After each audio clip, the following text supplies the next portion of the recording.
Hey, it's Ryan. I'm joined by my lovely duo of co-hosts, Alex Hello. and Wyatt. Hello, we got the we got the travel We got edition the Scuffed episode Travel today. Edition. It is the holidays. All of us are in various places around the world right now. Yep. So we're going to be talking about the Game Awards and doing a little recap of the things that we really thought were worth mentioning. We're not going to be going through the whole thing. We did a full reaction of it, so you can go check that out if you want to see our immediate thoughts on anything and me uh, exploding when Okami shows up on screen. I think that is a good Me, description for what happened. me almost having a heart attack when Intergalactic showed up. Yeah, good moments. Good moments. That said, we're gonna jump straight off into what I want to get before we really go into specifics. Is what everyone thought of the show overall. Um, I know last year I want to say we were a little bit disappointed at the overall show just being very low key and not having a ton of stuff. But I think this year it's a different story. I think basically everything that was announced, I'm excited for. Yeah, this was a good show. I think uh, it felt like there were more like the slump that typically happens with these shows just didn't feel as slumpy, didn't feel quite as long this time around, which was nice. Although there definitely The was pace one. was way better, I think, until like the latter third before the end was a little slow. Which is the hmm worst time to be slow. There was a Yeah. lot of I like mean, long ad breaks in between, Yeah, yeah. and back to back, which was a little unfortunate. But I think the rest of it was great. I it's think there also was a lot just, of oh no, go for it. I was just going to say, every year, as much as I enjoy watching this, every year it is just long. It's like 4 hours I mean, almost, this was most a of the 4 hour time. show. Yeah, including the pre-show, it was 3 hours and 42 minutes. So Yeah. very very long. Yeah. No, I again, well, I'm sure we'll talk about the pre-show. I don't hate the concept of a pre-show. I just hate how they treat the pre-show in Yeah, I these. agree with that. Because they put really major awards that I think are pretty They put important in major the awards pre-show. and they put announcements that honestly the pre-show announcement is some of the ones that I'm most excited about. It just makes it seem like anything that's announced or any award that's given during the pre-show For just me, doesn't it's that matter as Sydney much. Goodman becomes after the pre-show the ad woman, Yeah. I felt and Yes. so that's bad for that's all she her. gets to do. I felt Uh, I get so bad for I her get that that it's whole night. necessary. They have to fund this stuff, and bringing in sponsors also brings in. Keely, do your own ads. Yeah, I mean, Yeah, I don't know, it's all the honestly. same thing, but it feels like they've relegated her to this weird role where, like, you do the pre-show and then the ads. Which kinda sucks because I think most people can agree she's at least a good presenter, She's a very you good know? presenter. Yeah. Yeah, I think generally she's quite good. So that's always a little sad. I do think overall the whole show, this was probably one of the better ones we've had. Oh, I yeah. think we've had about 2 weeks to think about the show now, and I think it's still being on my mind in the midst of all the holiday stuff is a really good sign for the content that was here. Um, Yeah, absolutely. Do you think they were trying extra hard to make it a really big deal since it's their 10th anniversary, or do you think they just Yeah. lucked into the number of announcements they I could think get and Jeff whatnot? Keighley said on stage that they lucked into this. Like, Mm. I'm pretty sure there's a moment right before the Okami 2 announcement where he goes like things just kind of aligned that this would be a perfect anniversary show. Um, and I think that is what happened. Because like Okami 2 is an insane thing to have and announce, especially next to Intergalactic and a new Ninja Gaiden, Witcher 4. Onimusha, Witcher 4. Like there was a lot Split of backup Another Fiction. here. Elden Ring.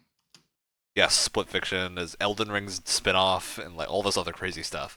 Uh, Although I will say, it kind of that concept of like, oh, it just happened to have a lot of really cool announcements in it.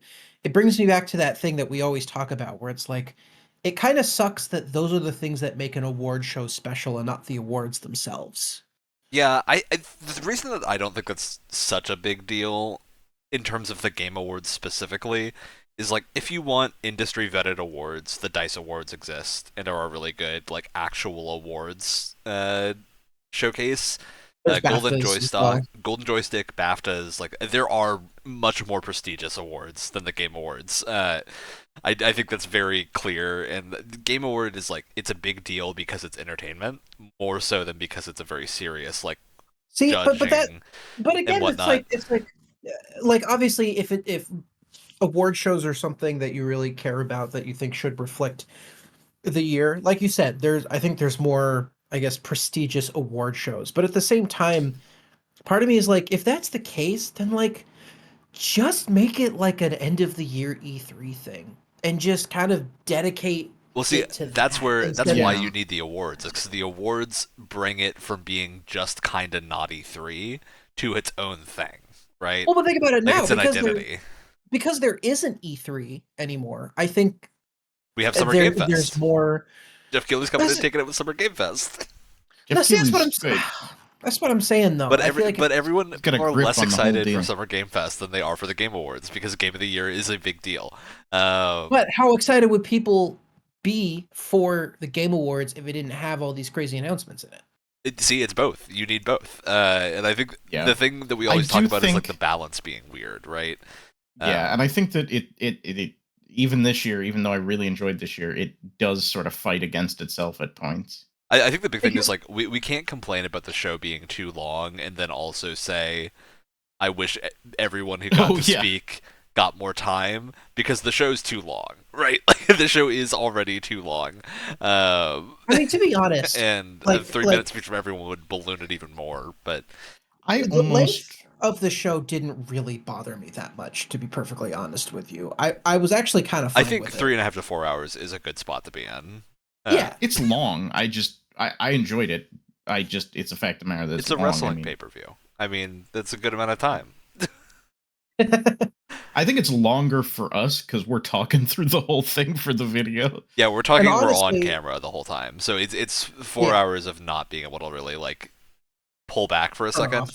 Yeah. Honestly, Honestly, the small thing that bothers me in terms of like award show versus E3 thing is that it doesn't take place like early next year. It takes place mid-December, which means you get really good games like Indiana Jones, for example, that doesn't maybe It'll get be the in the next attention year. at the award show. Do they do that? I Yeah, actually they I don't do. remember. They, They do. do. Okay. they do that's from. right. I think the I- cutoff is like early November or something. There is like a cutoff that is communicated. I know. I think it was last year or a year before. There was something that I remember. There was a game that like barely made it on that cutoff, and yet was like really present. It was like Mario or something. Yeah.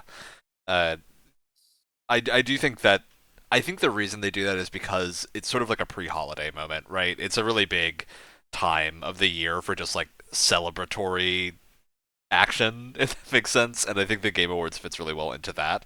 Whereas January is always kind of a lull. It's sort of like everyone's tired from the holidays and all that. So I do think that's probably why it happens when it does, which is early December, where right before people are really out and about for holiday whatnots. Mhm. I like when it takes place too. I mean, you do miss out on a couple of games, but I feel like you get a good amount. And like It's to me, once you hit January, we're starting a new year. It feels like a wrap up of the year to me. But I do get what you mean. Like Indiana Jones, I think would have been up for awards. I mean, to be at fair, that that's time. why it's we not do a our huge- own awards in January, is because we do want to include everything, but at the same time, we're also like a very small group that doesn't always play new stuff and doesn't restrict our end of the year wrap up to being games that release this year. So Well, and to be clear too, it's not the biggest issue in the world, right? It's just that's one of those signs where it's like it feels like it's not really uh dedicating itself as an award show, because if it was, it wouldn't be at the end of the year. It would be Yeah, I sometime mean, like I early think the next year. Grammys or something is in like February or something like that. I mean, the Oscars are like like I don't even remember, but it's like 3 or 4 months Yeah, they're pretty after the far into fact. the year. Yeah. Anyway, but it's a fun time. That is what it is. It's a fun time. all right. We've talked about overall a little bit. We've talked about our thoughts on like the show schedule and whatnot and all that. I do want to get into what you had mentioned earlier, the pre-show. And I do want to take a little bit of time here to talk about the pre-show, because I think this year in particular there was a lot of really, really cool stuff in the pre-show. Mhm. And really cool stuff that I wish had been part of the main show. I always feel weird about the Games for Impact and Accessibility Awards being zoomed through at a pre-show. That said, I'm Yeah, glad the that's my pre-show biggest. gave them time to talk about it, if that makes sense. Whereas like the Yeah. main show also did the bullet quick awards at a couple of points, which to me those really deflate the sense of like grand, like any feeling of it being grand when they do the awards really quickly back to back.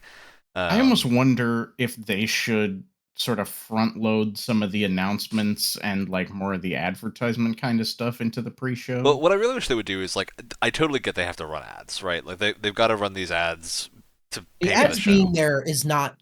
It's how they fund I it. wish they would intersperse, like, cut the ads into smaller single ads and then put awards after them, right? Like, actually intersperse them more. So it doesn't feel as long when it comes to, like, a 3-minute ad break or something, and you're just sitting there, like, waiting for the show I to mean, it continue. does give you a good time to run to the restroom or refill a drink Yeah, or which is like something. why I'm glad they have like one or two of those towards the end, but they also did them back to back. Like it really felt Yeah. like a couple of times we got those right between each other with nothing important in between. So I wish we would have a little bit better of a layout like that to give the awards some space, even if we're not going to have everyone come up and talk. I think they need a little bit more space just to be able to talk and like have each award get its own moment.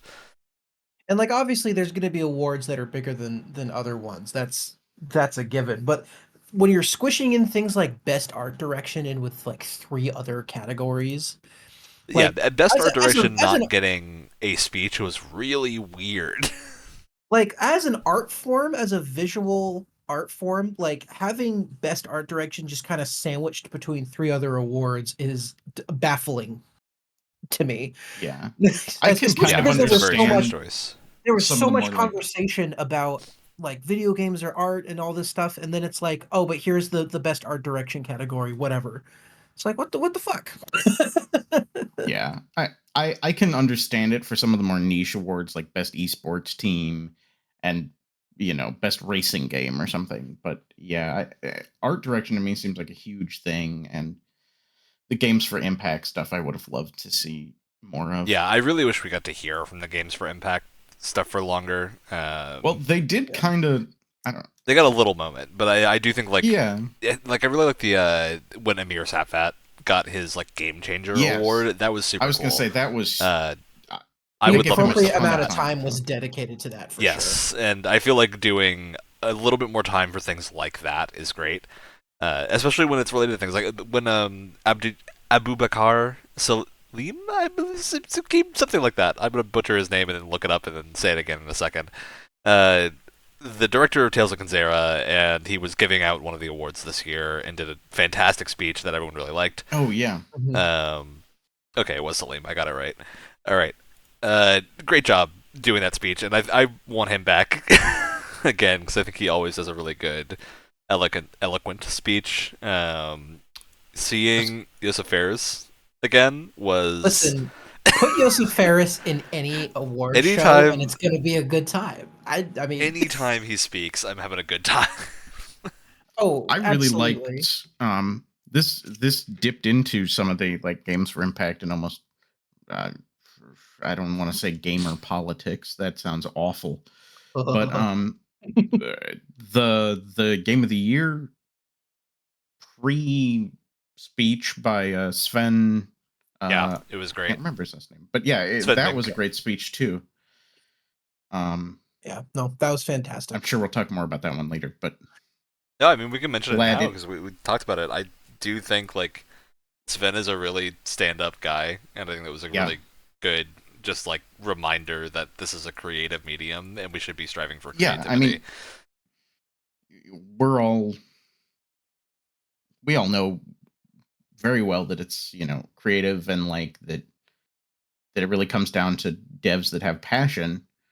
But it was nice to see that on the stage in just before basically the biggest moment of the show, and everything, and he, I don't know, he seems like a really good guy, and he really gets it. So like, I'm happy to see that. The only way it would have They been better for allow me that. is if just Fairs gave the award for Game of the Year. It came out right then doing that Split Fiction. I think that would Did have he been do it a few amazing. years ago? Did he do it a few years ago? I don't 'Cause I know that he know, gave the Game of the Year award out, but I know he's been at a number of them. I think ever since It Takes Two. How awesome would it have been where he's like, I'm about to give out the Game of the Year, but let's stop everything. Let's talk about my game. Let's talk about Split Fiction, which will be Game of the Year next year. So... I'll see you guys here next year. See, it would have been like Sven's speech where he was like, "Oh, I know the Game of the Year next year, and it's mine," and that's where it ends. And I think that would have been really funny. Yeah. Okay. So back to the whole like pre-show thing that I was talking about. I do want to call out some of the announcements from the pre-show that were very cool. And surprisingly, one of the only things that got us copyright claimed for music was Did we? the Thief game. Oh, Because they're using a pretty well-known song for that trailer that I completely didn't think about when it was going on. yeah. That's because we successfully Warren talked Spector the game. entire time Yes. through the other. Yes. Specifically, what I wanted to call it was Kiora. I think Kiora looks really cool just from the few moments. Thick as Thieves was the Thief game we were talking about, which is like seems like PvPvE stealth game where you're trying to steal things. Very cool. A genre that I always feel like struggles a little bit just to get enough players because you always need enough for the multiplayer to make sense. But it'd be really cool if it does, and we can like. I feel like that'd be a really fun game to do a stream of if we can set up a custom lobby and like go against each other and stuff. I think that there's a lot of games in that genre that struggle to get off the ground. So if it's, I mean, I hope it's good, and if so, I hope that it gets the player base it deserves. Yeah. Yeah. Kiora looks really fun. It's from the Core Keeper devs. I'm really excited to see that they're moving on to a new project as quick as they are. Because I do think, like, I don't know about you guys, but I've been getting a little bit of probably, I don't even think live service fatigue is the right word. It's like games not being made fatigue because development. Where's Silksong is basically what I'm saying. Yeah, I think both AAA and indie games can have that problem, especially nowadays that like games are getting so advanced and whatnot that like AAA devs need just a ludicrous amount of time to keep making games to up themselves, and then indie games like Silksong, it's like one guy. So yeah. I think for me, it's especially like I don't know if either of you played Stardew Valley, but Haunted Chocolatier, the next game that Concerned Ape is working on, looks very cool. I'm very excited for it. I don't know when that game's going to come out. I don't think Concerned Ape knows when it's going to come out. He put out a blog post that was like, "It'll come out when it's ready, probably in a couple of years." I'm like, all right, that's fine. But he keeps going back to Stardew to add things. And as much as I love Stardew, and I do love Stardew, I do think we need to put that game to rest. We gotta let it sit. Didn't it originally come out like 2017, 2018? Something like that? If not even before then. Yeah. 2016. Yeah. So, it's been a long time. Yeah. Yeah, February 2016. I hope we get to see more stuff from more people soon. And I think a Core Keeper team announcing something is very exciting. Yeah, that was a game that I felt like I really would have liked to see a little bit more on. Just because. Yeah, I imagine it's just early because Core Keeper came out really recently. Yeah. No, I get it. I just, from what we saw, I was like, oh, it's like Terraria, and that was about all I had. Yeah. I do think this was a much better showing for Tales from the Shire. I think this looked way better here than it did in the Nintendo Direct a while back, because I think the Nintendo Showcase was clearly using Switch footage, and it looked like Switch footage. And I think here they were using the PC footage, and it looked really good. And I think that game looks a lot more fun when you can tell what's going on. Hopefully the Switch 2 is out at some point, and we can play that game on it. That'd be great. Other big highlight for me, I'm curious, let me know, jump in if you guys have one that you want to talk about that I'm skipping over. But I also think the new game from the Sifu devs, Rematch, looks really wild, and I want to play it, even though it's definitely a like multiplayer football game. I'm trying to Oh like yeah, because like yeah. we have our sports game, right? We have our FIFA, we have our whatever. And this isn't that So at the all. big gimmick is that you're playing one character, right? Whereas like Yeah. every Yeah. sports game, you tend to bounce between characters. Which is funny because you would think at this point with we would have a game that was like this, but I don't think we've ever had, at least not to my knowledge, a sports game where you just play as one person. I'm And I'm sure there assuming was there one hasn't on like the been PS2 or multiplayer. something, right? Yeah, Like Some weird PS2 thing. Yeah, I yeah. cannot. I have to believe this has been tried before, but it's definitely not common, and I'm really curious about it as well. I'm not often a sports game person. I definitely have played a fair number of them before, but um, it's here and there for me. So like I'm curious about this because Sifu gets like its movement and combat really dialed in, and it feels really good. So Yes, yeah. doing something really similar with a singular person I on always a feel like a on a little football removed from team. the action in like a FIFA or EA Sports FC type Yeah. situation where it's just not. I don't feel connected to the player, and I totally get that. I like management games as well, and if I look at it from like a liking management games angle, I'm more into those games. But I do This think, is more of like an action sports. yeah, And I think not for me, like action. I want action It sports. I want the And Mario Strikers, not the new one, the old one. Yeah, I definitely feel like Madden and whatnot. It's more about the overall strategy, and you're playing the whole team. Mhm. Yeah, I also think it's why wrestling games tend to do well too, is because they're a little bit more actiony. Even if you're swapping characters, you're directly controlling someone whenever you're using them. Typically, I am curious because they did say multiplayer, right? yeah. So this is multiplayer, and Online football action. Yeah. it Okay. from what people think about this, I don't know how much of this is actually confirmed. It seems like you are doing multiplayer as a role, right? Like you're an outfielder, you're a goalie, you queue Mhm. up as that, and then you play the game and do the online thing. I think that sounds super cool. I do It wonder makes what the players' counts are going to look like to make that viable long term, if that makes I don't know. sense. There's a lot of football fans the world over. Because like I would play this. I definitely think I will play this because I love Sifu and I'm always down for a cool new multiplayer game. But you're thinking about like how many players are on a football team. Like you're doing a much bigger Yeah. uh, number of players compared to most things, and it's a much more Yeah, niche game, I would I imagine. But think it's part of me 10, right? almost. Because Go you ahead. have Sorry. your three yeah, kind of like I'm trying to remember back when I played soccer in middle school, but like you got your three front line, you got your three like midfielders, you got your three defense, and your goalie. So I think it's like hmm 10, but I I could be wrong. I almost wonder if they're going to fill in with a couple of bots in those roles. So like more one of each role and some bots. Mhm. But who knows? Who knows? There's a lot of football fans in the world. I'm Football, wondering. as in soccer. yeah. Like I really hope it gets mainstream. Yeah, just I kind of some multiplayer think. thing that kind of spices up the like Yeah, so we multiplayer just stuff. to show how little we know about soccer, there are 22 players in a soccer match. I don't think there are 22 players in the Well, is that 22 rematch. players on the field or 22 players because that's how many 11 people are for on the each team? team.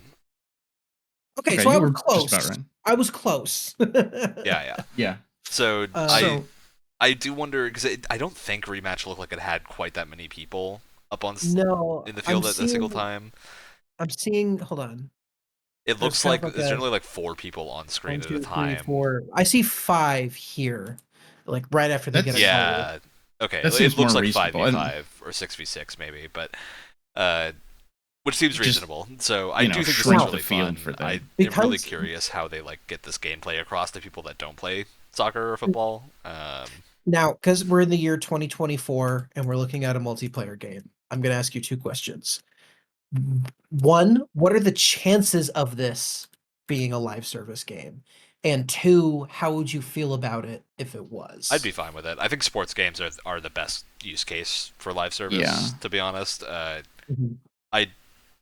I don't know that the Sifu team wants to support this as a live service, if that makes sense. Like, it might be like a Star Wars Squadron thing where it's just a multiplayer thing that comes out. Maybe they have one or two updates and then move on. Or maybe they do like a seasonal thing where they do refreshes and whatnot, but it's not like new content constantly. Like, I think that's a lot more likely. Battle passes and whatever else.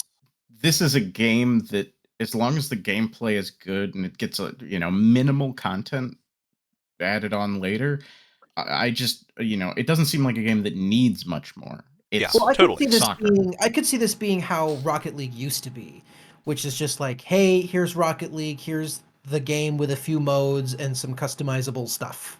Yeah, I would say like the 3 years from launch to Rocket League becoming Epic owned, I think is probably the best example for what I'd imagine Rematch is going to be like. Because it's definitely not like that anymore. I also do wonder if it's going to be free to play or not. This is probably very easily answered on the Steam page, so I am going to look it up. But while you do that, I've got a sort of okay. So Rematch is 5v5.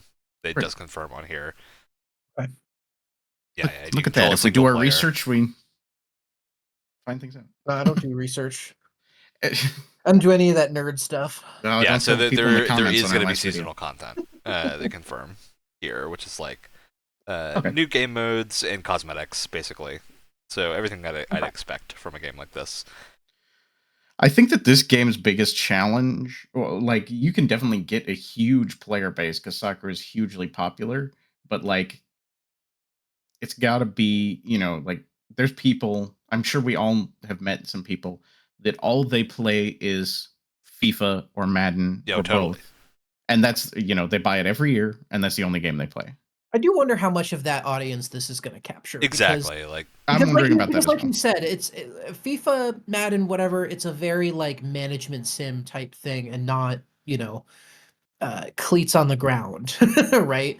So I'm curious if like anyone in that kind of space. It's like I almost wonder if this is going to get more of like a fighting game audience, right? Because that feels almost more analogous to me than, or it'd be like a Rocket League audience, right? I was going to say the Rocket League audience makes sense because those people, they want to play like a sports-y type multiplayer execution game, heavy sports game, but they're not beholden to it being soccer or football or totally. I'm almost wondering success there.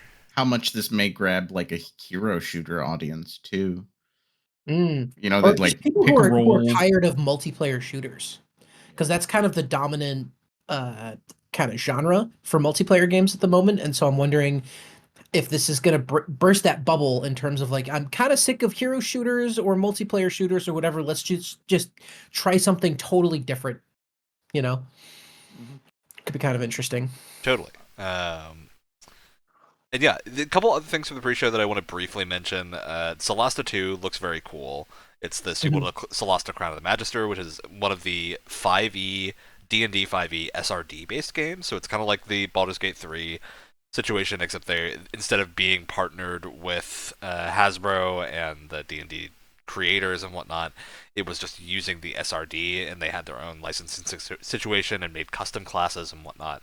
That game's very fun. I hope 2 can be a little bit more consistent than Solasta was. I think Solasta definitely had some low points, but it was amazing, especially in multiplayer. So I really, really hope Solasta 2 comes out and is great. And I give them all I wish them luck trying to follow up Baldur's Gate 3. Yes. That's going to be a big comparison point. Yeah. That's especially now that there's especially now that I feel like there's a lot more people who are into like turn-based CRPGs. So they might come to this expecting a Baldur's Gate 3, and who knows if it'll, live up to that. Who knows? But it's definitely quite the act to follow. They've already published a CRPG that has done well, so theoretically this could be a good step up from that, and so hopefully it can capture some of those new fans as well. Yeah, absolutely. Yeah. Okay, Ninja Gaiden Ragebound. Looks new Ninja Gaiden, not on my list for what's happening. New like classic Ninja Gaiden too. Yeah.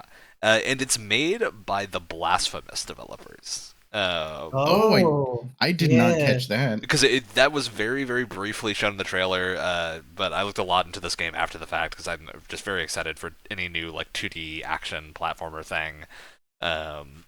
And it being made by the Blasphemous devs gives me a lot of confidence. The Game Kitchen does good work, so I'm excited to see when Ragebound comes out what this plays like, and if it is really good. Slay the Spire 2 got a really brief showcase, and I am just excited for that because Slay the Spire 1 is probably one of my most played Switch games. I think it is really heavily up there in terms of my playtime, so I'm very excited to see the sequel. Again, it's weird to put a sequel to such a beloved indie game in the pre-show. It comes back to that. Really like, weird that we this get the is a big gameplay in the deal. pre-show. Like Slay the Spire 2 is a big deal. It is a big deal, and it had no fanfare whatsoever. Shadow Labyrinth looks insane. Oh, I don't even remember. Shadow Labyrinth is the Pac-Man. Oh, yeah. If you don't Yeah. remember, the Pac-Man Metroidvania based on the secret level short. I'm really my curious God. about that, and I've It looked like a fun I'm wondering- Metroidvania from what they showed, so I'm wondering I've what came first, this, and then the secret level guys were like, "This looks insane. Let's do this." the world may never So- know. I Or don't were know. they developed at the same time. I'm so. I mean, they have to have been. I right? know Like, someone who knows someone who's been working on that game, and I think they've been working on it for a while now. So, from what I heard, so I would actually think it's probably predates the secret level stuff. yeah, as well as But Dave the Diver who DLC. knows? I wonder if maybe the Shadow Labyrinth, or is that what it's called? Shadow Labyrinth? Shadow Labyrinth, yes. Okay. I almost wonder if the Shadow Labyrinth devs had passed some notes over to the secret level guys. We'll see how it is. I mean, yeah, totally. There has to have been some collusion here because Shadow Labyrinth has been confirmed as taking place after the secret level episode, I believe, or is based on the events of the secret level episode, which I have not seen yet. So That's wild. yeah, crazy. One thing very that I thought looked kind of fun was Stallcraft Operations or Stallcraft Operations, however you pronounce it. Mhm. This looks really funny because it looks like some sort of co-op shooter, but with like Fall Guys physics. Yeah, I believe Stalker's been a thing for a while. It's a free-to-play game. I didn't know that. That's news to me. It came out in December 2022. Oh, Yeah, okay. it's like Chernobyl exclusion zone based. Yeah, I might actually have to give this a try. This looks a lot like Stalker done free to play online. Okay, I actually didn't know that was a thing. Interesting. You know what? Oh, it's it's definitely Stalker like inspired. The I'm looking at the about this game on Steam, and it starts with The Zone. Yeah, so, like it's definitely very yeah. beloved by fans of Stalker is in the gameplay descriptions. I mean, I think definitely. There's a whole genre of games that are just like, did you like Stalker? And it took a long time between Stalker and Stalker 2. Here's a game for you. It's in VR. It's Minecraft. It's also Midnight Murder Club looks kind of fun. Yes. Again, some sort of like co-op horror action thing.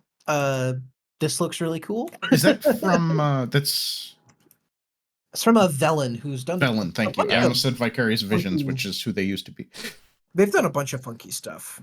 Yeah, lots of really cool I've liked things what going they've done, so I'm curious to see what this is. I also applied to work there.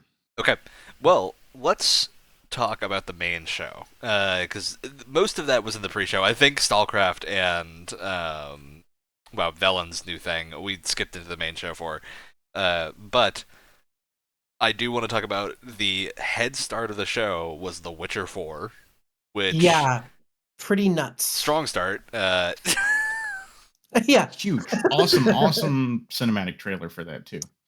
Yeah, my rule of thumb with these kind of trailers is that you're allowed one of these like cinematic trailers that don't really show off gameplay or anything like that. You're allowed one, and then after that, I need to see gameplay. And if you show off gameplay as your reveal, then that's extra credit.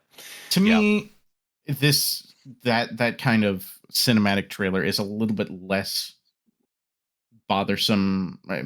Bothersome is a little harsh, but we already have 3 Witcher games to sort of base our idea of what Witcher 4 might be. Mm-hmm. So I feel like it's See, a little bit the less problem necessary. with that, Alex, This is going that to be every an single action Witcher RPG. game plays dramatically differently.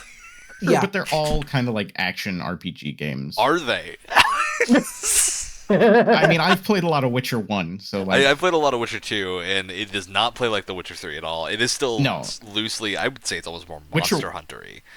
Witcher 1 plays even less like those games. Yeah, so I feel like they're going to be angling for something dramatically different in some way. Like I don't think CD Projekt is going to make the same game twice. I'm a big enough Witcher fan. We could probably do a whole episode of just me talking about what I want out of this game. So I don't want to take too much time. We probably will when we have a release year. But my point is that we have a vague idea that it's going to be like an RPG heavy action game, probably. Probably, yeah. Open world RPG, like action RPG. Big old choices matter. Yeah. And because we know it has such narrative focus, I care less that it's a cinematic narrative trailer. Yeah, I also would say like this trailer most resembles The Witcher 3 had a similar trailer that came out just a few months, I believe, before the game released. So my curiosity here is like, how far is The Witcher 4 into dev? Because I doubt it's as far as Witcher 3 was at the same time as they did their CG trailer. Just because CD Projekt is working on multiple games now, we know that the new Cyberpunk is being really heavily staffed up. We know that Witcher 4 has been in the oven for a while, so... Yeah, I'm sure that they've at least been playing around with ideas since Witcher 3 ended. But yeah, like I imagine this has had a pre-production going on for that long, but I don't know when we could actually expect this game. So I'm betting we're going to be waiting a while. I don't think this will be a Elder Scrolls 6, but I definitely don't expect more than Here's the question then, I guess. Do you think The Witcher 4 will come out before or after Elder Scrolls 6? Before. Yeah, same. So I didn't even need a second thought. Okay, great. I think that's a good point. God, I assume any game comes out before then. To jump to the next part of the Witcher 4 discussion, which I am really excited for Ciri as the protagonist. I think that's very cool. Apparently, that's not a unanimous feeling. I feel like it's the majority feeling, and there is a very loud minority. I think there's a loud minority of people that didn't play The Witcher 3 that are upset. For sure. Look, to be upset. I'd have to confirm this, but there's like 9 books and 3 games or something that all feature Geralt as the protagonist. Well, okay, so for anyone who has read the books is sketchy because Ciri is the protagonist after like 3 of them. Exactly, that's what I was about to say. Like, Ciri is literally the novel series is about Ciri, but it follows Geralt pretty much. So, like, and it doesn't even follow Geralt the whole time, I think. I am very excited. I think Ciri looks totally fine. I don't understand the outrage. If there's even particularly after. Do we want to just put out a blanket thing so that we don't have to keep coming back to this every 2 seconds when we talk about the announcements here? If your biggest concern with a video game is that A, it has a female lead, and B, that female lead is not attractive to you, get a fucking life. Also, what are you smoking about Ciri? I'm gonna I don't want to spoil too much about Witcher 3. I mean, it's been out for a long time, but like, if you played the ending of Witcher 3, it's a pretty nice, succinct ending to that whole saga. One of them, or I guess depending on which ending you have. That's true. Yeah, there's a big, I guess minor Witcher 3 spoilers. There's good and bad endings to that game, like most RPGs, and I think it seems like they're maybe committing to one of them for this one. So I wonder if there is going to be like, which is what you have to do with something like this. But I do wonder because I could see all of the others being like tied into this somehow. If they don't want to commit specifically, but I'll say this too. I think it's okay to commit to one ending as well, because clearly this is the start of a new like story. It's I just not think really particularly with Blood and Wine, there is like the quote unquote real ending is that Geralt retires. Basically, I think that Yeah, is that's what totally the I'm thinking intended about with Blood situation. and Wine. Is like he's at least semi-retired. Yeah. So Yeah. Geralt's in his vineyard having a fun time, I imagine, unless I can't imagine thank if a God, monster walks honestly. up to his door, he's going to call Siri instead of fighting off a monster. But yeah, totally. He's- All right, so we're very excited for The Witcher 4. I do want to move this Mhm. on so we can talk about the rest of the show. that's The true. last Our thing I'll next say- announcement is huge too. The last thing I'll say is I find it very funny that people were okay with playing Geralt in the other games, and now all of a sudden, because it's starring Ciri, they wish that they had a character creator to make their own character. Anyway, moving on. Yep. All right. Elden Ring Night Rain. What a crazy thing to follow that up with. This might be. It's hard to say over Witcher 4. There's no way over Witcher 4, but this one's a little bit closer to release. So I think this might be my highlight. Yeah, I mean, we or know the this is thing I'm 2025. most excited for at this time. We have since gotten more details about what this game is, because I think there were a lot of questions during the showcase about what, like, is this just a spin-off? Is it a thing that nobody expected or whatnot? There were people that thought it might be a battle royale. So this is a up to 3-player co-op mission-based Elden Ring spin-off, where you like select a big boss to go hunt, and you have like a 3-day cycle where you go like prep to fight the boss. So it's Monster Hunter. It's Or like kind of a- or like a Monster weird- Hunter. Or like a weird Elden Ring take on Monster Hunter. Okay. It's like a mission-based Monster Hunter, basically. I think this looks super cool. The sound of what it is and everything that people have said about it, I think is really exciting. That is like the last thing that anyone would have expected. I think the leading thought here is that this game is not going to be full price and it's going to be like a standalone, slightly lower cost thing. Yeah. It to me looks like they're taking assets and bosses and everything from Elden Ring and Dark Souls games and just making like a fun multiplayer experience out of it. Yeah. And that has me really excited. And I think it's really cool to see them using this spin-off to experiment a little bit more. Yes. Because I think that you've said it on the podcast, I believe, that Elden Ring DLC basically pushed that formula to its limits. So to see them try to put another twist on it, I think is interesting and a good idea, a positive thing for them to be doing to try and see how to twist or expand that formula, because if players love it, I don't think they're going to stop making games that are in that sort of Souls-like genre. It's just how are they going to keep it fresh? And so this is fresh. Another thing. Yeah, this is also based another- around like speed running, basically, where this whole like time structure kind of encourages you to just do it as fast as possible, which is really Yeah. cool. I'm Another hoping thing that's worth pointing out too is it's interesting that we're getting a multiplayer spin-off and it seems to be fairly well received, right? Because how many times has a really respected developer put out some sort of multiplayer spin-off to a series that they make that people really love and they're like, what is this? No, we just want the next story or something like that. But this is how you do it, because it's something where like it seems like it's really taking what people like about this series and it's kind of adapting it into a multiplayer setting. But the important thing is they're Yeah. releasing this not too long after the main game, right? And it's quick. Like it's Yep. quick. Well, like for example, think about how much less of a blow would it have been if they had revealed Suicide Squad not too long after Arkham, or it was released not too long after Arkham Knight, And we didn't right? And wait it's like 8 years for for a wet fart. for what we got.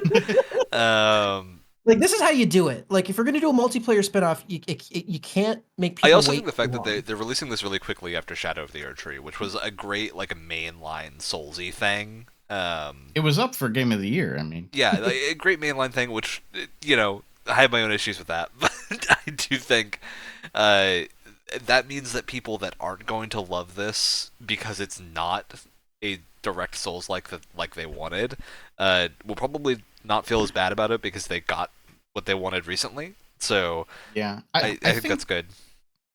I think too that because there's some co-op elements in Elden Ring and Souls likes already, that Totally. isn't a huge leap to imagine, like, you know, if you said Witcher but multiplayer, then that leaves a lot of questions. You go, well, what the hell does that look like? Where this, you go Elden Ring but multiplayer, you go, okay, well, we've had some multiplayer in Elden Ring before, Yeah. so I You can assume this is start going to be filling the like blanks that, but a little yourself. bit And to fill in a more little bit more fleshed about out. what Night Rain is, because IGN actually got to do, and a few other outlets got to do actual previews of this. So 15-minute days, 15-minute days kind of makes up the cycle of the game. When you set out, you pick a character of 8, so you're not making your own character, you're picking classes, basically. And you level up and like get gear for those classes while you're in the cycles. And then you pick one of 8 like major bosses, and that's what you fight at the end of it. And at the end of each regular day, you fight a normal boss, basically. And you get to like run across this like condensed version of Limgrave and adventure and find stuff in between each day. And the reason that people were thinking it was battle royale like is that there is a circle that is tightening, and that's kind of your like it is basically a battle royale mechanism to keep you pushing towards the center. Which I assume is pushing you towards the boss, basically. Yes. Kind of I guess condensing where you can be. It keeps it more linear as well, which helps with the time limit and everything. Yeah. It's very interesting. I think this is a really cool idea. I'm really interested in how this is actually going to work out. Because one of the weirder things here is that each character has unique abilities, including an ultimate attack, which is fascinating to me for how this is going to work. This sounds more and more so different than Elden Ring, but clearly based on that same formula. So I'm really curious to see more of this. Yeah. I have a hope that this might be a little bit more approachable to some non-Souls-like fans. I think it will be right off the bat, just because you're playing with 2 other people, right? Yeah, that's I what can I'm see thinking. myself checking this out with, 2 or 3 or however many people it is, like other friends who are huge Souls-like people, which is most of the people that I know. Yeah. Though I will say that there is one decision that the team that is working on this has talked about that is a little odd to me. You can play solo or 3 players. You cannot play as a duo. Strange. Huh. I wonder if we'll see that added later. I've definitely seen some games, typically battle royales, that, launch and it's solo or trio or solo and 4 people or something like that, and then later came in and said, okay, you can do more. I wonder if it's just a balancing thing for them. Yeah, I mean that is the reason they gave, basically, is that they can balance around a single player thing and they can balance around 3 players, but then also balancing for 2 players was kind of a problem. It is still just a weird limitation, because I feel like there are a lot of times where I'd be like, oh, one of the people in the group that I normally play this in isn't available and we still want to play. Can we play with a random? Are we just playing the 3-player version but with enemies scaled for 3 players and we're only 2? I do wonder what that's like. So. And I'm not an expert in how these games work, but I'm wondering, like, if you can balance for 1 and balance for 3, I feel like somewhere in there, maybe not. I'm not entirely sure. That's the confusion, right? Yeah, I feel like if you can do one extreme and the other extreme, you can't do right down the middle. Maybe I'm sure there's genuine reasons why, because they're very talented. So I'm sure they have their reasons for for not being able to balance for 2 people. But I am curious as to how they came to that decision. Yeah. Okay, I can already see. Alex, you want to finish your thought? I was gonna say I can always see the future.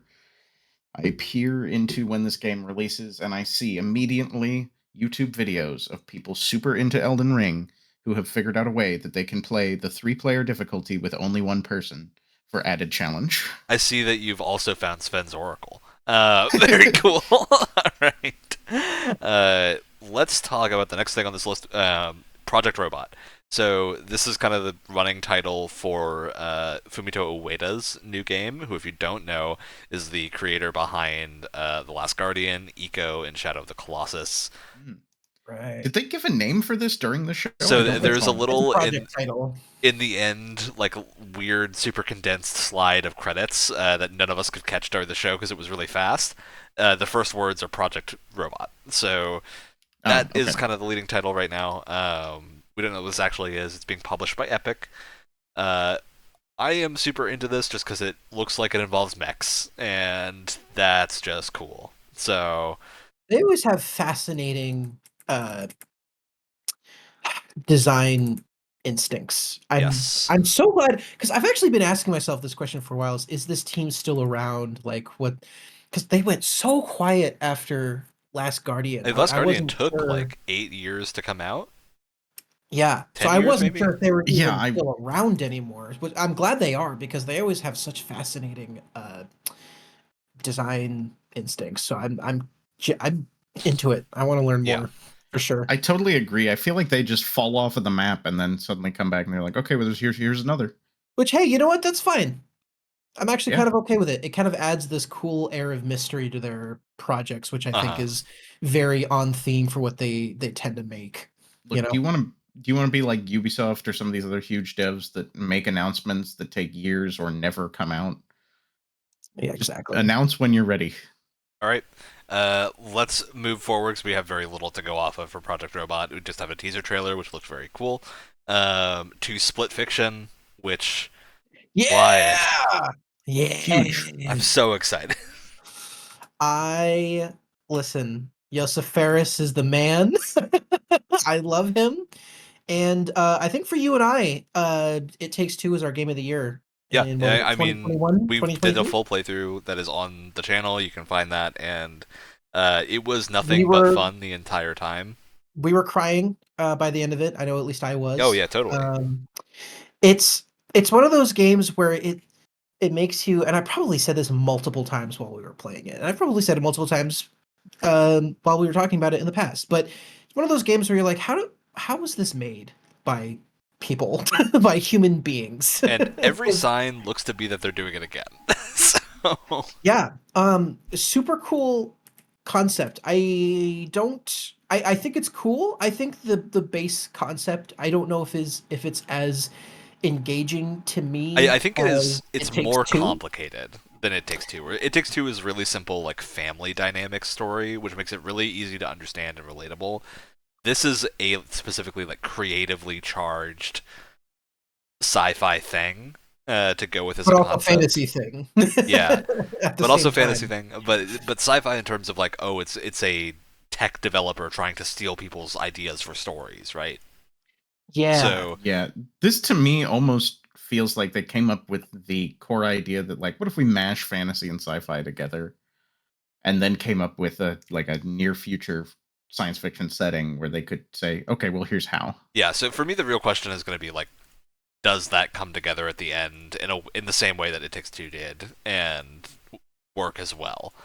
Because It And I Takes think Two the like has a concept, really clear path to a finish, whereas this is a little bit more wild. So because I think the concept definitely lends itself to what Hazelight does really well, which is like just absolute insane amount of variety. Like I can't even count off the top of my head how many different genres they tackled in It Takes Two alone, right? yeah, And so the setup that they have for this definitely allows them, like they have both sci-fi and fantasy tropes to work off of for cool mechanics, definitely. And we see a lot of that in the trailer. But narratively, like you said, it's a little bit more complicated. And I don't want to say it's more hectic isn't the word. It's just it feels a little bit more cluttered as a concept, right? yeah, Which I think there is more than enough here to make it interesting. Like I'm definitely not ruling it out at all. I think they could still do something really interesting with it. I guess for me, it's like it's not as immediately like gripping as It Takes Two is, but I think these guys are talented enough where they could definitely make this concept work and make it not feel yeah. very confusing. Not confusing, but you know what I mean. Um, Still excited for it. Absolutely. This was probably one of my games a show, to be honest with you. This Oh, looks for so sure. cool. I mean, the I'm gameplay so they showed excited. alone looks so good. So And this is how you reveal a video game. This is great. Like you come out with a banger video game a few years ago, you go quiet, you announce it at a nice big show where not only do you have a fancy trailer, but you have gameplay and you have a developer talking about it as well. I mean, and then you're did their like, bam, it trailer comes out have? in like 4 months. Bam. I don't even remember. I feel like their trailer was all gameplay practically. Yeah. No, it was great. This is how it's like this, and I remember when they announced Guardians of the Galaxy. Like that's how you reveal a video game. Like that's perfect. You What a got good game. gameplay and you Underappreciated. got absolutely. You got gameplay and you've got a dev talking about it. Like perfect. That's how you do it. And then again, like the cherry on top, bam, comes out in March. Comes out in 4 months. Oh yeah, that really struck me by surprise, but That was awesome. yeah. very, very All excited. right. I'm going to move this on because we do have a lot to get through still. So I'm going to skip over Steel Hunters unless anyone is really passionate about Steel Hunters and move it I'm directly curious. I downloaded that the a good beta, game? but haven't played it. I think I may have missed that window. Yeah, it's the World of Tanks, like, dev team. Yeah. When I heard My it was the one World of thing- Tanks dev team, I was like, oh. The one thing I have to say about that is that once I went to the Steam page, I saw that it's an extraction shooter of some kind, which made me a little bit less excited. I still want to give it a try because mech combat is fun, but you know, that's about it. Yeah, I think my problem is We'll I see. really like Mecha Break, and this looks Yes, like that's the big one for me. PvPvE has me less in than just pure PvP or pure PvE does right now. So I agree with you. yeah. All right, Borderlands 4. I really just want to mention because we didn't really see a ton here. The game itself looks like Borderlands, and that's great. I'm down for more Borderlands. I hope the team that is behind the story and whatnot gets to actually do something cool here and not have the sort of problem that we ran into with 3. I do think this trailer was the initial trailer was weird because the art style for the trailer doesn't match the game anymore. Yeah. Yeah. Very weird. I will say it was kind of cool to have a teaser trailer and then in your main trailer have it transition from the teaser trailer, which is kind Yeah, of it's a cool kind of idea. a I fun wish it still idea. looked like Borderlands in the teaser part. Yeah, that Because was like weird. the I really designs didn't, are Borderlandsy, and it was very clear. It was easy to tell that it was Borderlands, but it was just like way more realistic and way less like Yeah. stylized than Yeah, I I've come thought to they were expect. like Yeah. changing up the style, and then they transitioned to gameplay, and it was not. Yeah, well, it was a little confusing. I am down for more Borderlands. I just hope Yeah. I hope it is better Yeah, than so- 3 was at launch because 3's DLC was really fun. So I hope we get more of that. And I'll less... keep this quick, but there is some news that I read since then. Of Dropout fame, Iffy is one of the writers on it. Yes, I did hear that Iffy Wadaway is a writer. Whoa, Yeah. wait, what? Yeah. I didn't know that. So if you remember back to January, on my nightmare list in our draft, I put Borderlands 4 because I don't know, I couldn't stand Borderlands 3. Which I will specify does mean that you get Borderlands 4 next year. So Great. So I actually do think with the knowledge and what I've heard about the change of writers and how they're tackling writing this, I have a lot more hope because I do genuinely enjoy the gameplay. So yeah. feeling a lot more hopeful. The gameplay in 3 was never the problem. Yep. Okay. Moving on, there was a sequence of Japanese games, and I'm a big fan of Japanese games, so I'm going to bull through a couple of these, just because I think I'm the only one who cares. So, Tekken 8 gets Clive Rossfield, is very fun to me, or funny to me, because it is a pattern now that Tekken is getting Final Fantasy characters, and Tekken is a very punchy game. Characters generally don't have weapons in Tekken. Like, a few do, but it's pretty rare. And Final Fantasy's got very famous punchy characters, namely Tifa, who was basically the starring role in Rebirth for significant chunks of the game. So the thought was that Tekken 8 would get Tifa, because of that. Because that makes sense that she's the punchy character. Instead, Clive shows up with a sword,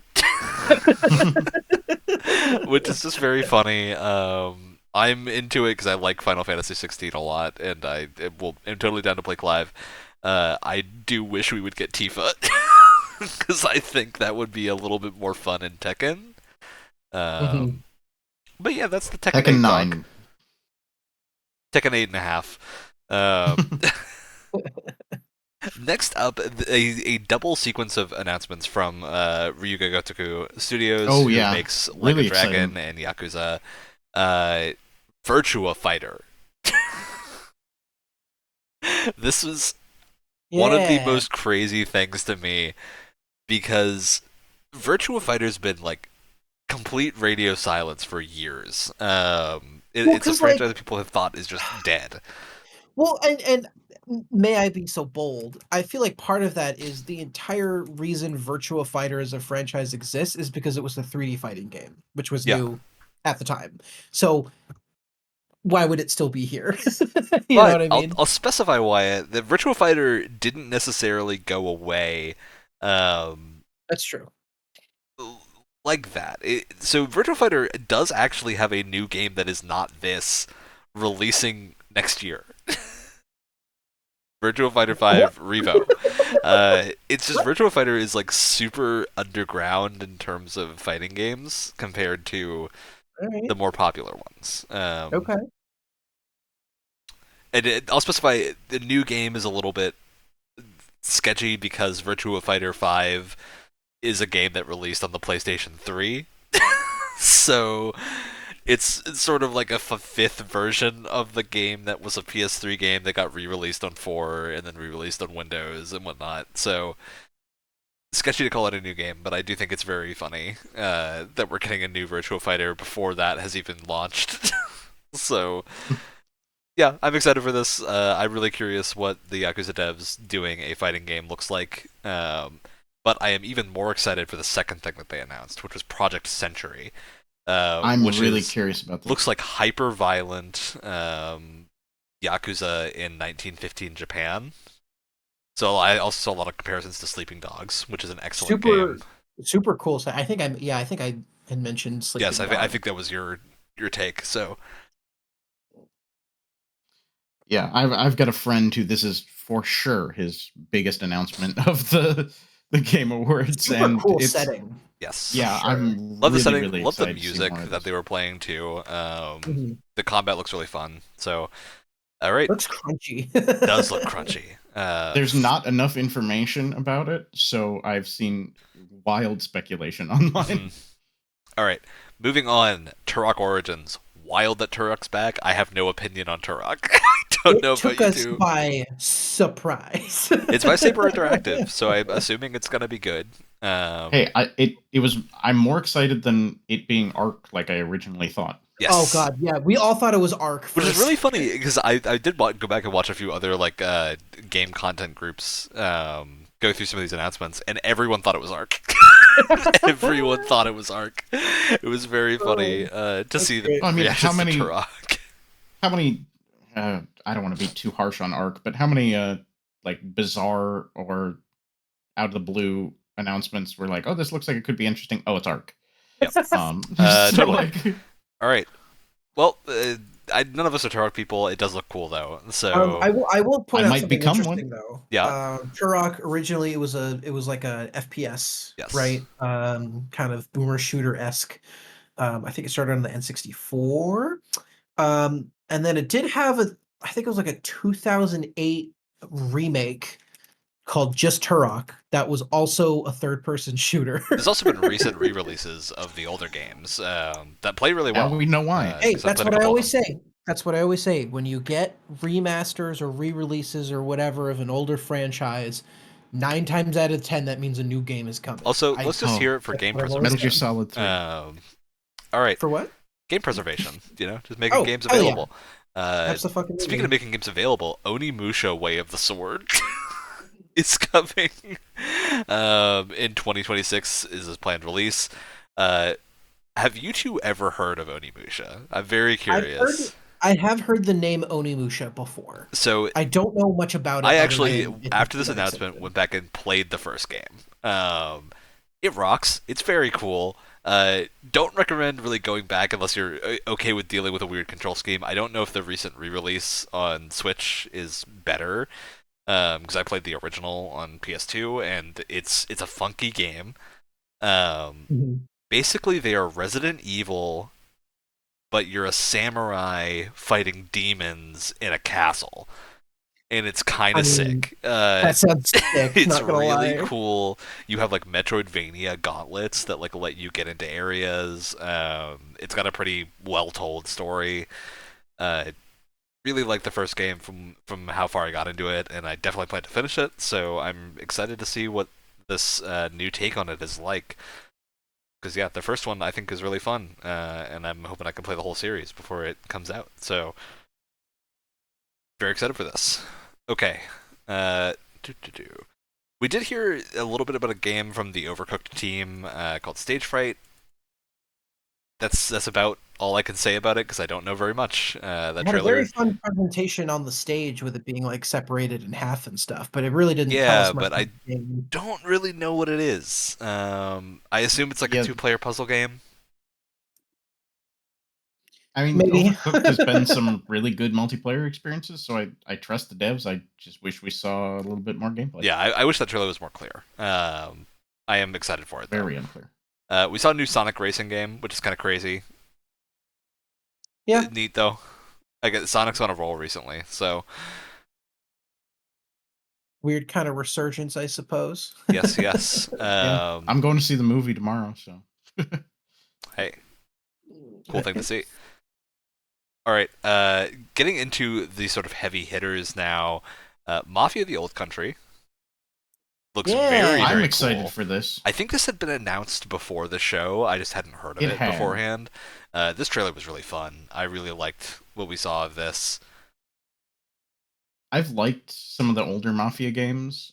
They all got a remaster recently, which I have not yet gone back to play, but this might spur that. I really like some of the older ones. Mafia 3 was not a big hit for me, so I'm Yeah, but I've heard the recent remaster of Mafia 1 and 2 were really good. So I'm hopeful that this is. I'm gonna give Mafia 3 a second shot. The gameplay felt a little clunky to me, and I never got far. I haven't played any of the Mafia games before. I wonder, are they still on sale on Steam? They're at on the sale moment? constantly. Steam's doing the winter sale right now, so I'd imagine they are. Oh, yeah, I'd they are. probably go and grab the remaster of at least 2. 2 I remember being a fan of quite a bit. Yeah. I also want to rapid fire some things that we've already heard about that were shown here. Outer Worlds 2. This trailer looked really cool. We saw gameplay. I'm into it. It looks really tight. Yeah. It looks a lot more combat wise looks a lot more dynamic than the first one, which I'm into. Yeah, that was probably very one of the tongue-in-cheek parts. trailer too, which I think is the tone we'd expect from this. Very fitting. Very fitting. There was a very cute trailer for Infinity Nikki. It was fun and cute, but I don't think any of us are really playing That game's already out, isn't it? Yes, it is already out. We saw the Post Malone Hunt Showdown, which I think is just funny because Post Malone's in it. That's bizarre, but cool to look like a cool map edition. We saw Dying Like the Beast, which personally I'm excited for, but is I think definitely one of the not as hyped games of the show. But I'm excited to see the end of that story. I'm sure it'll be fun to play, definitely. We also saw a Double Dragon revival, which is another one of the crazy. Have we heard about this one before? I don't know. So many Double Dragon things, like weird remakes and remixes or whatever. I think they just kind of all blur together for me because I'm not a big Double Dragon person. Yes. We saw Den of Wolves, which is sort of a cyberpunk payday made by the GTFO devs. Looks really cool, actually. I think this looks a lot of fun. I'm not a huge payday person, but a lot of that is just I'm not a huge fan of the setting of just heist. Like I would rather play a heist story that is like a cinematic story-based thing than a multiplayer thing. But cyberpunk raids, I'm pretty into it. Yeah. This isn't something that we already knew about before, but there is a Game of Thrones game. Okay. So the Game of Thrones game I do want to mention, because I believe it's being done by a developer known for mobile games. That's what it looked like to me. Yes. I suspect this is a mobile game. I'm kind of concerned. I mean, like, look, my expectations are not high, but Game of Thrones is an awesome world. Really, really great stuff in the books and the TV show. So, if they can do it right, I think it could be really good. Yeah, am so to kinda confirm, doubtful, it is though. a mobile game that takes place during season 4 of the show. All right, I'm not playing it. Just like, Is it what kind of game? Like, wait. Okay, so like story-driven action game is what we have. Okay. Look, Alright. basically, if it's a mobile game, I'm not playing it. That's just not my scene. But I really have to wonder, like, what House of the Dragon is big right now, but like season 4 of Game of Thrones is a long time ago. What drove this? And people really didn't like it after season 6, so Well, season I'm 4, from what I understand, surprised. was one of the highlights, right? yes. Yeah, I think it's downhill from there. But I don't know. It feels weird. Yeah, definitely weird And choice. I mean, maybe it'll be good. Maybe it'll have a fan base. I'm not a mobile game player pretty much at all. So. Maybe it was one of those production hell situations. Yeah. Who knows? All right, moving us past that, Final Fantasy VII Rebirth is getting a PC port very soon. Very exciting. I'm probably going to end up buying it again because that game was great, and I want to play it at a better resolution, but not have to buy a PS5 Pro. Cool. Seems like a good thing to do. It's also on a pretty deep sale before it launches, which is nice. I think it's 30% off, which is a Dang, all right. very cool and tempting pre-sale. Crimson Desert. Right. If this game nails the landing, it could be game of the year. I'm always wary because Black Desert is a really interesting game, but it's very much a game that is like has a lot of design elements that I don't love. It's got a lot of like very, very MMO time wasty things in it. There's parts of it that are really cool, like all the class designs are really fun and actiony. So if Crimson Desert comes out as a really solid single player like action game, I am super in. It's definitely trying to do a lot of things. It's doing a lot of things. I'll also say the story of Black Desert is nonsensical. This is not based in that world, is it? I don't believe so. I believe this is unrelated. Okay. But yeah, I think this looks really fun. Yeah, every time I see this game, I think it looks really, really cool. I also originally it was a prequel to Black Desert. That seems to not be the case anymore. It says it's maybe set in the same universe, but this also could be super outdated information. So, yeah, there's a lot of like, is this game real or not?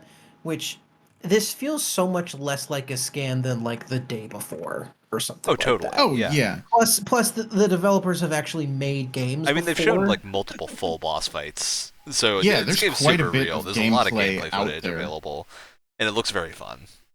I think that it looks like they're really, really reaching with it, and everything I've seen has looked pretty good. I'm not totally up to date. I do wonder if it's a situation of like they made Black Desert Online, right? There's a lot of, free to play stuff. They got a big old budget, and then they decided to just blow it all on one go for broke. I mean, Black Desert is actually it's still going pretty strong. Yeah, exactly. Well, that's what I'm saying is that like if it's doing well, then they're like, why not just make a single player giant, like fuck it. And it just looks gorgeous. Like it looks gorgeous, and it's doing everything that it's like confounding almost. Yeah, I think that's where we are. Is it like from what we've seen, it almost looks too good to be true. Exactly, which is kind of why I'm worried. But you can fly dragons. There's like sky islands. It looks like you can fight with NPCs. There's all sorts of absolutely insane abilities. Looks like a bunch of like mini-gamey things. Destructible environments. Absolutely buck wild boss fights. There's a mechanical dragon. Just like, what the fuck?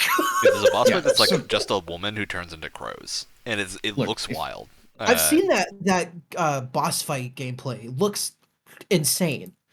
Yeah, so Yeah, I hope this is really good, because I think if it is, I'm gonna have a great time with it. Yeah, Yeah, that's like definitely I the range. want it. I want all of these things to be true. It's just like, how many times have we been burned by the most insane sounding concept, like pitch? Yeah, I You think know? that's where almost everybody I have talked about this game, that's where we all are, is that it's just like, I've been burned before, and like this Yes. dev has made an MMO that is fairly well received, but it's got its fan base, but it's kind of a niche fan base. So like, they've never quite made a game like this before, so it looks really good, but everybody's wondering. Mm-hmm. Yeah. Yeah. All right. And to confirm, it does seem like it was originally a prequel. It doesn't seem like it's still in the universe anymore. It's its own thing. So that seems like the direction they So go. now the That name has is a just date kind of now, right, too? confusing. Yeah, the names are just because of the same developer. Okay. But yeah, I'm totally They're gonna into. run out of colors eventually. Yeah, they'll run the gamut of the rainbow. All right, I do want to mention Helldivers 2's new content update with the Illuminated faction, which is very cool. I really want to play it, but I can't because the laptop I have while I'm traveling can't run it. So Yeah. Well, when I do want to play it, but then every time there's just something about Helldivers. I can't really describe it, but like, my problem is I really it's wish a I could good play game. Helldivers in duos more, because I find it really fun with like two people, but getting a whole group together is really annoying. if you ever need a person, I'll download it again and hop back. Seems like it'll be a stream when I get back, but That'd be fun. I'd do that for sure. yeah. Seems like a very cool update. And I'm going to briefly just take over to talk about Zenless Zone Zero, which no one else cares about. It's just me. But the new story stuff for Zenless is really cool, though the new character is incredibly busted, and I was lucky enough to get her in 10 pulls, so I didn't have to pay anything, which was very nice. That's good luck. Yeah, very good luck, especially because I was then able to get her special weapon in less than, I think, 20, which was very good. I still have a ton stocked for whatever next gacha character comes up. Alright, moving past the gacha games to new stuff. Long Dark 2 was finally announced as well, but also given a pretty far out date, I believe. So that's off for a while. I don't think I've ever heard of this series before. Long Dark 1 is First very one's- good. It Yeah. looks gorgeous. It's like a slow The second burn one. survival game that is more about the environment than enemies or anything. Yeah, it's not got any supernatural elements like a lot of survival games. It's just to like my very knowledge, cold at least. Canada is the setting. Which, hey, it's cold. But I am in love with this art style. Yeah, the art style's great. Mhm. I just This have looks distinct memories of like gorgeous. booting up the Long Dark and hunting for cans of beans, and that being really fun, even though it should not have been really fun. One Move Away also looks really interesting. That was like 3D unpacking looking game. That looks very cool. It looked very pleasant. It looked very like cozy. Okay. We're down to the big ones. We've got 2 games left that I want to mention, and I think we all know what they are. First of all, the Okami sequel. Yeah. I lost my mind on stream. There is video footage of this. And I saw him looking around his room for his mind because he could not find it. I don't even know what I was looking for. I think I was just looking to check that I was actually in reality and it wasn't a simulation. The reason this is so insane is because Kamiya went off with Platinum Games for ages and was doing Bayonetta. There was a big news story last year that he left Platinum, which was everyone was a little worried, and they were like, "Oh, what's going on with Kamiya? He's doing his independent thing." And then the next thing we hear from him is that Okami is getting a sequel in partnership with Capcom, and that he's reformed Clover Studio, which, for those who don't know, is the original studio behind Okami and a number of the other like amazing Capcom action games from that era, including Beautiful Joe, and a few other really cool older series. Yes, Clover is what I would consider a legendary studio that just doesn't get a lot of recognition because they were a little under the radar. Mm-hmm. the fact that that's reforming is crazy. I do think this is probably sad news for Platinum as a studio, because I think it seems like a lot of the most experienced devs at Platinum followed him to Clover, and that there might be Ooh. a lack of really high experience levels on that team now, which might explain some of the struggles that they've gone through with recent games. Which is unfortunate, and I hope they can get their feet back under them for the next Bayonetta stuff and whatever else they're producing. But Babylon's Fall was not it, so I Oh, really I hope forgot Okami is. that was Platinum. Most people do. Yeah. But the Okami sequel has me really excited. I think this I'm is a excited. huge piece of news. I have had the first game on my have to play list for so long, and I keep telling myself every year like this is going to be the year that I play, because I've heard nothing but just absolutely incredible things about the first one, and I keep meaning Yeah. to play it, and then my ADHD brain fucking takes the wheel, and then God knows what happens from there. But I I mean, think to me, now it that there's a really is like sequel, if you enjoy the era of Zelda that is Wind Waker and Twilight Princess, oh, Okami you is mean the games that Nintendo refuses to re-release? the game. Well, they did, and then they They did. abandoned them on Wii U. Abandoned them at the end of the Wii U's life cycle, Fuck you, and never Nintendo. ported them to Switch. Oh, Um, okay, that's the Okami sequel talk. I'm just incredibly excited. As soon as we have more news about this, we'll be talking about it more. But it does seem like this has just started production, so it's going to be a while. right.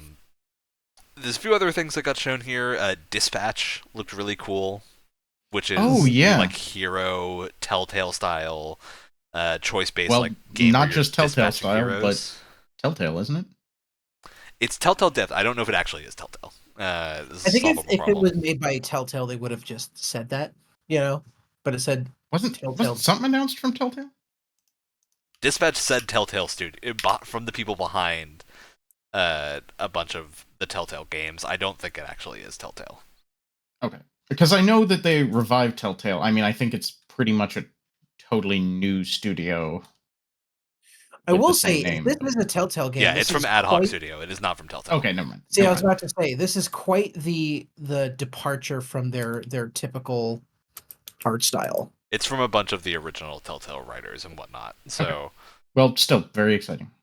yes, very, very cool. I'm super into Dispatch. I think this looks really fun. I think the art style is great. I do want to point out something that I think all three of us missed.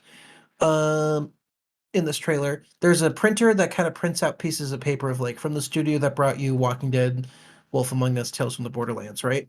There's little sketches next to all the those Telltale titles, and there's a little sketch of a wolf next to the Wolf Among Us, and there's an arrow pointing at it, and it says "still fuckable." 10 out of 10. So I thought that was important to point. I don't even need to play the game anymore. That's the best thing I've ever heard.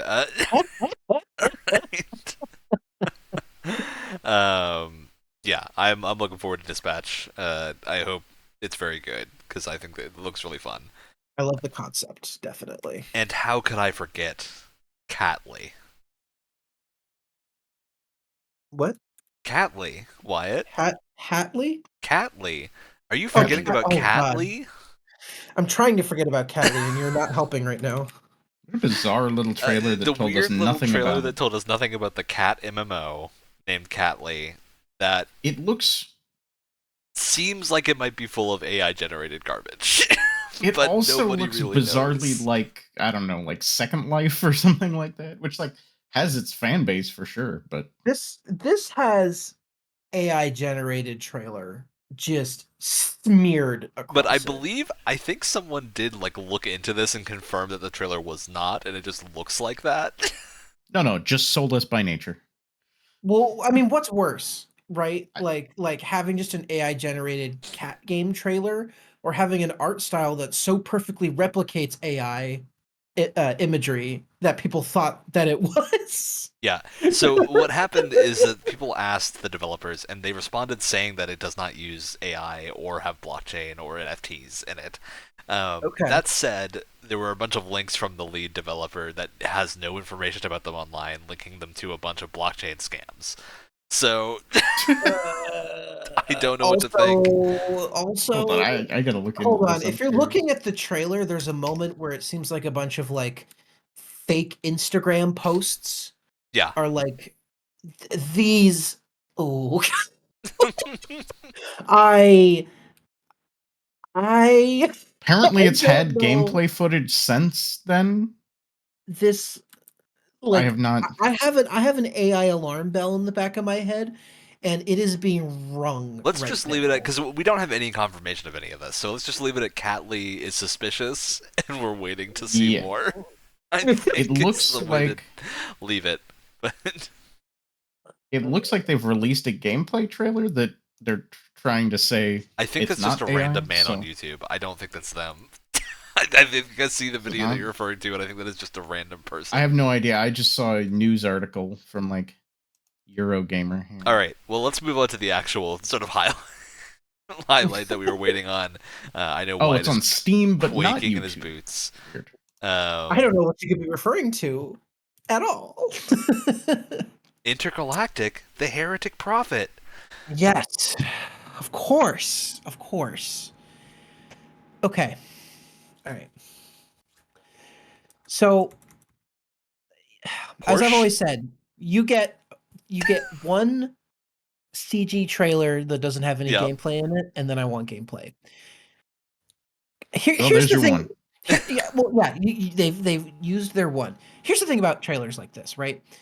Because I've seen a lot of reactions online where it's like, this doesn't tell you anything. This doesn't look good. Da da da da Well, da. honestly, like this seems like Here's it the might thing. just be the start of the game, right? Like, Here's the thing.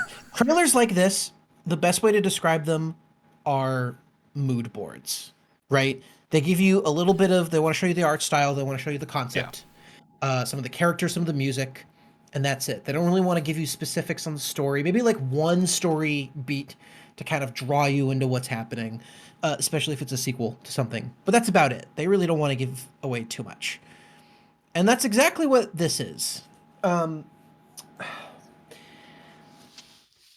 Did it hook you guys at all oh, in totally. terms of world visuals, I potential think story stuff? Okay. I would actually say that I think this is more than a mood board trailer, like you put it. I think they did give us a lot with this.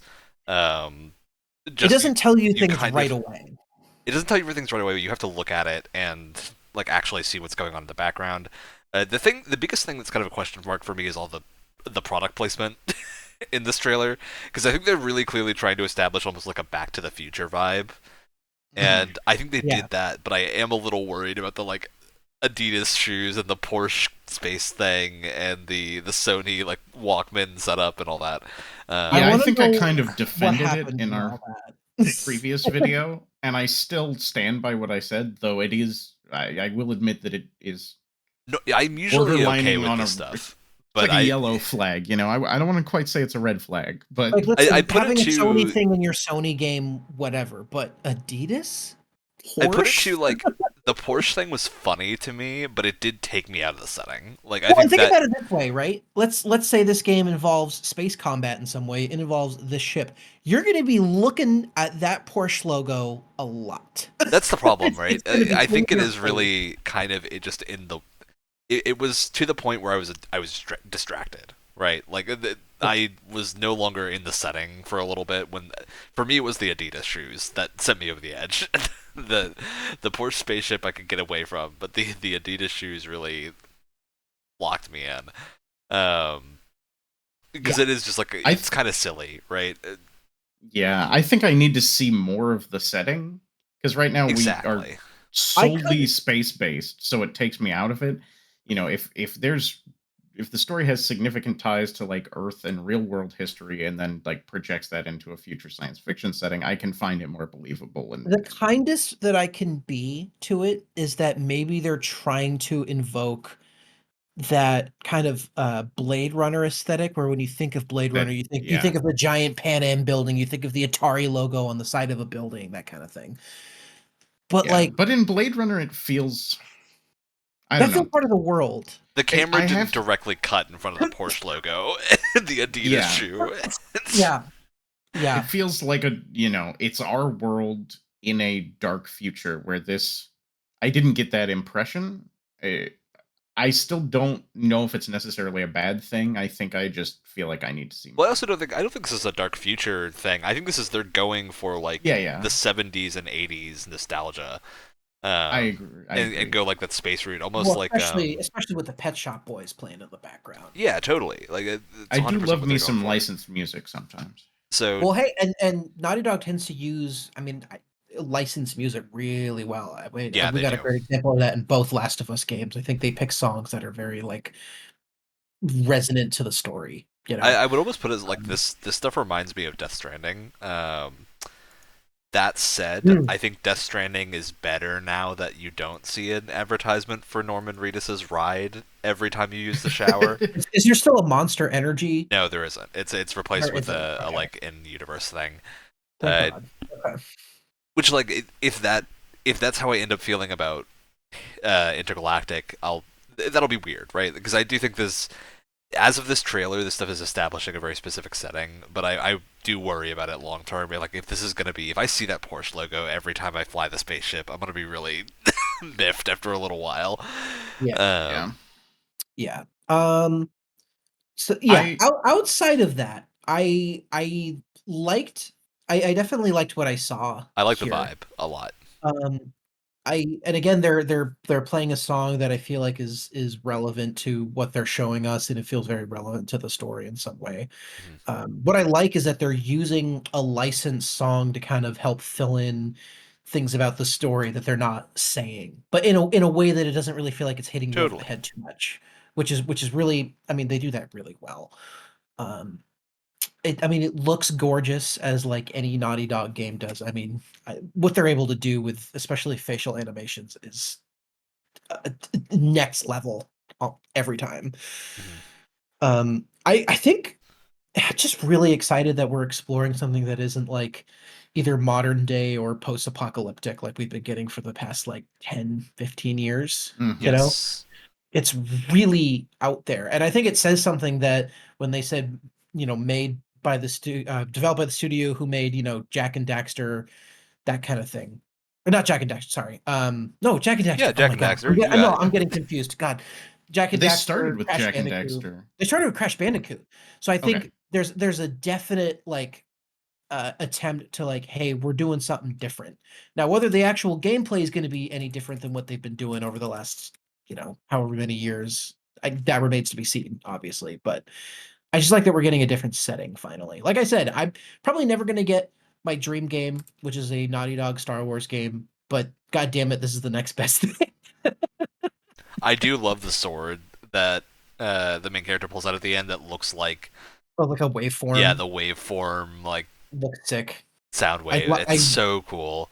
I like the robot design. It looks really neat. I love this visual with the red planet and the Yes. like, what is it? Like the moon that's in this like spiral. It looks very visually striking and very interesting. So I'm really, really excited about that. Um, I think it's unfair to judge this too harshly either way, just because we don't really know what this is yet. Yeah. I will Yeah, I say, so definitely the one feel. thing that kind of worries me, worry is a strong word because I think this could just be really cool regardless. But this trailer focused a lot on like the spaceship and all this other spacey stuff. But reading the actual description of the game, it seems Yes, like I was going to bring this you're up. not going to be in the spaceship at all. It seems like you're stranded on this planet, and it's going to be about escaping the planet, which is a cool thing. But I don't think it matches what this trailer kind of sets me up for. Yeah. Whereas in Witcher 4's case, it's like, oh, they show off this fucking sick looking chain that you can light on fire with Igni. Like that's probably something that's going to have some sort of element in the gameplay. They're probably going to have some sort Totally. of cool grappling Like hook or Siri holding something her like hand that. on the wall and like gathering energy seems like her doing her magic and all that. So I will say this is removed from any of that, where it's like it's not even really telling you, other than that quick bit of action at the very end, which God knows how scripted that's going to be. Like we don't know. yeah, I But think the big hints here are like the 5 aces are missing, and we need to find the 5 aces on the oh wall and yeah, well that's everything. the story stuff that's kind of dragging me in. Where it's like, okay, she has history with this 5 aces, especially whoever Kumail Nanjiani's playing. He's on this planet that's like a dangerous sounding planet, and she's there to to like claim a bounty, where she also has some sort of personal connection here, which also ties into the song. No, this looks cool. I want to know more before I really have any stronger feelings about it one way or And another. I will say, than... the vibe that this trailer gives me most strongly, and Wyatt, this is gonna hurt your soul a little bit, I think. But I think you'll agree with me, is Beyond Good and Evil 2. No, The trailer from 7 years ago. I do agree. So, And, what do you mean by that? I'm really... curious what you mean. Just like, by that. It gives me the same amount of information that trailer gave me. Yeah. Right? No, I no. I agree. And the setting seems what an loosely exciting similar. Trailer it was. I was trying to compare to like this to the reveal of like Last of Us 2, right? But that's not really a fair comparison because that was a sequel, so we already so we knew what to expect. I would really love Naughty Dog to really do something, because I still want them to do like a cinematic kind of action adventure thing. Right? In fact, why Beyond Good and Evil 2's trailer ends with the same shot of like a ship boosting into space. Yeah, it's really funny. Because I don't. They're so good at those, right? That I don't want them to stop doing those, but I do want them to embrace the sci-fi aesthetic more than just making a linear cinematic action game that has a sci-fi aesthetic. Totally. Like, I want them to embrace it a little bit more. Like, maybe you're not flying around in space or anything, but maybe the ship you could fly, in the atmo of the planet or something like that. I don't know. Just like I think the thing for me is like if this turns out to just be Uncharted that is loosely themed around like you're hunting a bounty, but you don't ever do any spacey things, I'll be a little disappointed. But I would be fine with it because I'm sure that would still. I'm sure it'll be good, but it'll feel like a missed opportunity to me. Is like I don't would disagree. Really be excited for Naughty Dog's take on sci-fi, and I hope we get some real sci-fi stuff. And I'm sure we will. It's a new IP, and I want to see some new ideas stemming from that. This is written by Neil Druckmann, isn't it? They said directed by Neil Druckmann, so I'm assuming he's also one of the writers as well. Because he didn't solo write the second game; he co-wrote the second game. Curious to see how that turns out. There's a lot of opinions on him as a writer. So I think he has very good instincts and can sometimes be a little overindulgent at times. Yeah, but I tend to be a fan of his writing, but less so of the directing I'm a huge fan. part.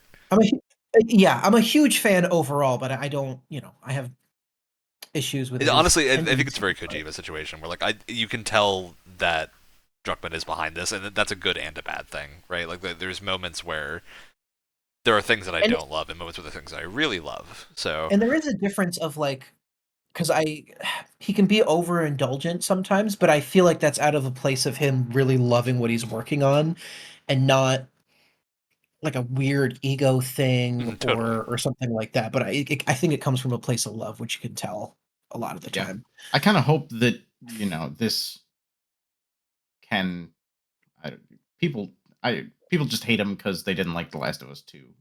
I mean, there's probably more valid criticism out there as well, but that's the big thing I see online. So I'm hoping that this can get past that almost. That's the vocal minority kind of opinion. Yeah. It's hard to find legit criticism when bad criticism is everywhere. I will say it's okay to dislike Neil Druckmann games, though. It's like if you have your opinion and you don't like Last of Us 2, that's totally fine. I want to be clear about that, but no. Yeah. I mean, I think there's a lot of people that send hate his way, for undue reasons. I think there's legitimate criticism, but sometimes it's hard to. I mean, what I really expect is that this is going to be a Death Stranding situation where it'll be like this game's going to be really for some people and really not for other people. And that's fine. Like that, I would say that's probably what makes it art. So, yeah. All right. There's a lot of games out there that people don't like that I love. I will say, 80s sci-fi aesthetic, little overdone. Overdone, but it's a good aesthetic. If they can nail it, I'm very in. Well, that's my thing. Is that everyone has that thing where it's like, yes, in popular culture or niche culture or whatever, it's overdone, but you still enjoy it. Like, I'm still down for a zombie game, even though if I can get a good dose of 80s Druckmann nostalgia, I'm in. Yeah. Well, it's just that's the big takeaway is that I'm looking at this wall. There's a lot of cool kind of hidden, kind of tucked away info. But the biggest takeaway for me is like Naughty Dog is in another sci-fi thing, and that's pretty exciting. I'm excited to see their take on that. Totally. I don't think I'm sold yet, but I'm very curious to see more. I'm All right. sold anytime a Naughty Dog game is coming out. Obviously, reserve judgment until the game actually comes out, but they're one of my favorite Yeah. studios. They make some of my I mean, favorite regardless of games what you when I think about can. like the story of The Last of Us Part 2, the gameplay is incredible. So Oh The, yeah. the best Yeah, that they've ever done, and that's one thing that I will and honestly, say. the thing that has me really excited for this is the idea that maybe they're going to do a melee combat system that's more advanced than what they've done in the last few games, which I would be Which I very will excited say about. they were starting to dip their toes in it with Last of Us 2 by adding a Totally, dodge yeah. button, which is really Last of fun. Us 2 is just so smooth that I really hope that they can make an experience that's just as buttery. The way that you know a combat system has stood the test of time is if you get videos or shorts or TikToks, whatever, years after the game came out of people doing the most batshit insane stuff with the combat system. I see it all the time. The things that people can do with the sandbox in Last of Us 2 is insane. Shit that I never would have thought was possible. It's really cool stuff. I still watch Metal Gear Solid 5 like crazy. Oh yeah. Sandbox Another stuff. great example. Yeah. And I'm excited because it feels like with every single Naughty Dog game starting with Uncharted, you can very clearly see that their gameplay improves every single time. Totally. Like it's really cool to see just constant improvement, and it feels like, at least like from memory, I can't think of anything where it feels like, oh, they kind of took a step back here. No, it's always an improvement and expansion every time. So I'm excited to see that continue, hopefully. All right. Well, I do hope this was a good, like, thorough breakdown of everything we were thinking about after the Game Awards. Mhm. I think we've hit upon all the games we wanted to talk about, the announcements and stuff. So I think it's time for our usual ending segment of shoutouts. Unless anyone has final Yeah. thoughts they want to go over about Do we the want to announcements talk and whatnot. about do we want to talk about the awards at all, or I think we do, but we're already running over time. it'll be like a part 2? Yeah, Okay. I think that's gonna have to wait because we I think had I a lot have to less say about discussion on the actual awards because I mean, I think There's we a couple had categories we kind of that talked are about it at the end of the actual award show too. So But I do think it might be interesting to revisit given the Oh yeah, for sure, aftershock of the show. for Might sure. be There's kind of some weird interesting stuff going on. to touch on, but yeah, and obviously we have our yearly award thing that we do end of January typically. So expect that out, and honestly, that's probably a good discussion to have around that time as well. looking When we're forward to doing that. those, so expect that coming soon. End of the year times, we always do our good old fantasy league breakdown in January as well. So expect it's gonna be brutal. some. It's gonna be brutal. And hey, the thing this time, we still Brutal have a for me. whole round of punishments that need to be done with Brett's because Brett's schedule has been insane. We haven't been able to get him for good times for people to do their assigned activities.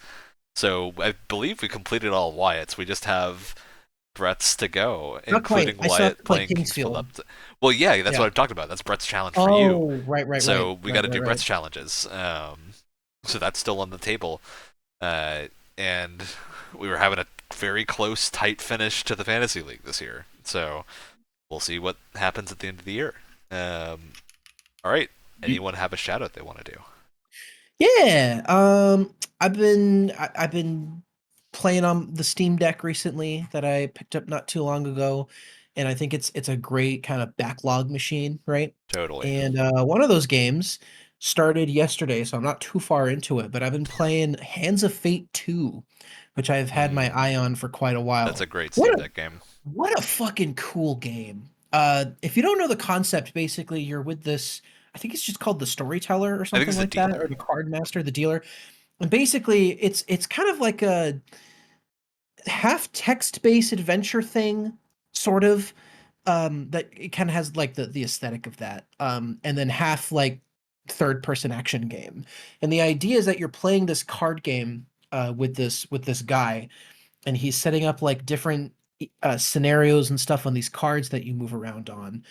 But the idea is that you have tons of different stories that you play out, and as you play the game, you unlock different cards that can cause different events to happen, or it can control your pool of loot or your companion or whatever.